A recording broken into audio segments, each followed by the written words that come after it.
Ahok nomor 1 di survei Cagup DKI. Tanda banyak yang muak dengan Anies. Pilkada. Nah, ini simulasi yang pertama, top of mind ya. Top of mind, kita nggak kasih pilihan jawaban apapun siapa calon gubernur menurut preferensi warga DKI Jakarta. Itu ada 12,6% yang secara spontan menyebut Ahok. Ada 7,4% yang menyebut Ridwan Kamil, ada 6,2% yang menyebut Sandi, ada 6% yang menyebut Mas Anies, ada 4,4% yang menyebut PJ sekarang ya Pak Heru, AHY 3,7, Ahmad Sahroni 3,5, Gibran 3,1, Ahmad Riza Patria 2,2, nama-nama lain ada tetapi di bawah 1%. Ada satu survei yang dilakukan oleh Indikator Politik Indonesia. Dari beberapa nama yang muncul, ternyata nama Ahok menempati posisi teratas dengan 12,6%. Peringkat kedua ada Ridwan Kamil dengan 7,4% dan Sandiaga dengan 6% di posisi ketiga. Nama-nama lain juga masuk radar yaitu Heru Budi, AHY, Ahmad Sahroni, Gibran, dan Ahmad Riza Patria. Hasil survei ini membuat saya berpikir satu hal. Warga DKI ternyata mulai merindukan sosok seperti Ahok untuk memimpin Jakarta. Ini hal yang wajar, karena siapapun yang waras pasti menyesal sudah mempercayakan orang seperti Anies untuk memimpin kota sebesar Jakarta dengan segudang masalah yang rumit. Dulu Ahok terkena kasus penistaan agama, diserang dengan isu SARA dan diintimidasi oleh kelompok-kelompok penjual agama yang mendukung Anies. Bahkan siapapun yang ketahuan mendukung Ahok, maka jenazahnya akan mengalami nasib yang memprihatinkan. Banyak orang percaya jika Ahok tidak terkena kasus, mungkin bisa mengalahkan Anies. Tapi takdir tetaplah takdir, Anies jadi gubernur DKI. Tapi topeng Anies ternyata palsu. Janji manis akhirnya jadi pengibulan buat warga DKI. Banyak yang sadar udah tertipu oleh senyum Anies dengan tutur kata yang santun. Di balik itu semua tersimpan penyesalan banyak orang karena Jakarta menuju kemunduran.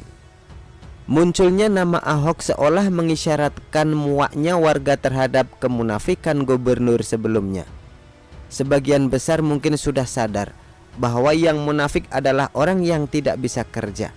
Mereka tidak mau lagi dibodohi dengan mulut manis penuh tipu muslihat. Ahok prioritaskan rusun karena setelah dihitung-hitung lebih masuk akal.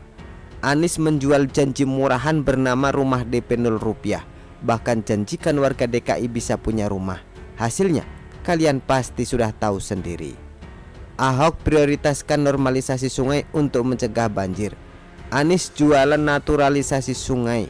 Konsep air hujan harus dipaksa turun ke tanah. Lalu ide sampah seperti sumur resapan yang tak ada manfaatnya, perbedaannya bagai langit dan sumur. Tapi ada satu pertanyaan yang mengganjal. Apakah Ahok masih bisa jadi gubernur? Mengingat statusnya yang pernah jadi narapidana selama 2 tahun di penjara. Ada yang bilang bisa, ada yang bilang tidak bisa. Setelah saya baca di beberapa sumber, secara hukum Ahok bisa nyalon lagi sebagai cagup DKI pada Pilkada DKI 2024 walaupun berstatus mantan narapidana. Putusan Mahkamah Konstitusi nomor 56/PUU 18/2019 memungkinkan seorang mantan narapidana mencalonkan diri sebagai gubernur, tapi dengan syarat harus menunggu jeda waktu 5 tahun setelah melewati masa pidana penjara. Putusan MK ini mewajibkan mantan narapidana mengumumkan statusnya kalau mau nyalon lagi. Ahok sendiri bebas pada 24 Januari 2019. Artinya 5 tahun dari saat itu adalah 24 Januari 2024. Jika Pilgub DKI digelar pada November 2024, maka Ahok sudah memenuhi syarat untuk nyalon lagi. Saya rasa Ahok harus diberikan kesempatan kedua karena ada banyak faktor pendukung.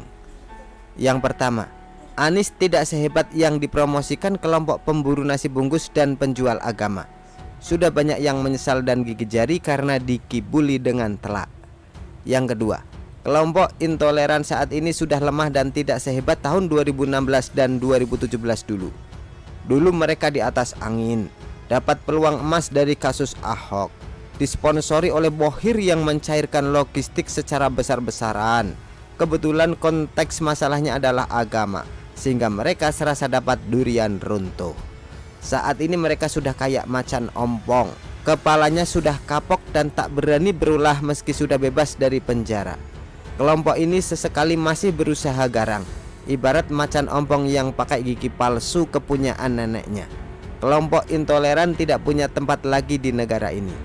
Yang ketiga, siapapun yang mau memanfaatkan isu agama dan politik identitas akan kena sialnya. Lihat saja Anies, saat ini panik dan sibuk bersihkan namanya dari cap politik identitas. Udah disikat berkali-kali, pakai cairan pembersih sehebat apapun, cap politik identitas tidak bisa luntur. Cap ini udah kayak bayangan Anies, selalu mengikuti kemanapun dia pergi. Orang-orang akan selalu mengecap dia sebagai bapak politik identitas. Anies mau nyesal kek, mau pusing kek, mau nangis kek, tetap saja orang-orang udah muak dengan Anies. Dia seperti sudah di backlist. Makanya ada seruan dan harapan agar Anies gagal nyapres. Ini tanda saking muaknya mereka terhadap perilaku Anies semasa jadi gubernur DKI. Politikus lain kalau mau ikut jejak Anies, itu namanya gali lubang kubur sendiri. Karir politik bisa hancur dalam sekejap. Yang keempat, warga pasti banyak yang sudah sadar. Ketika mereka diberi sesuatu yang bagus, lalu mereka buang demi sesuatu yang terlihat lebih bagus dari luar, tapi ternyata isinya bobrok. Mereka tahu ternyata yang dulu jauh lebih bagus. Lagi pula, banyak yang percaya Ahok dipenjara karena dikriminalisasi dan ada tekanan dari massa dan juga kondisi politik yang mencekam. Jadi saya pikir Ahok masih dipercaya banyak orang dan punya peluang besar. Apalagi beberapa waktu lalu sudah mulai ada hembusan gosip bahwa Gibran akan ikut Pilgub DKI 2024. Dan ada juga harapan dari para pendukung agar duet Gibran dan Ahok bisa terwujud. Ini bakal jadi duet mematikan dan saya rasa peluang menang terbuka sangat lebar, selebar lapangan sepak bola. Sudah saatnya Jakarta kembali dipimpin oleh orang-orang yang benar, bukan orang yang merasa paling benar tapi hasilnya salah semua. Jakarta dengan segudang masalah tidak akan maju kalau dipimpin lewat mulut manis kayak Anies. Begitulah kura-kura. Artikel diambil dari syua.com, ditulis oleh XRD. Bagaimana menurut Anda?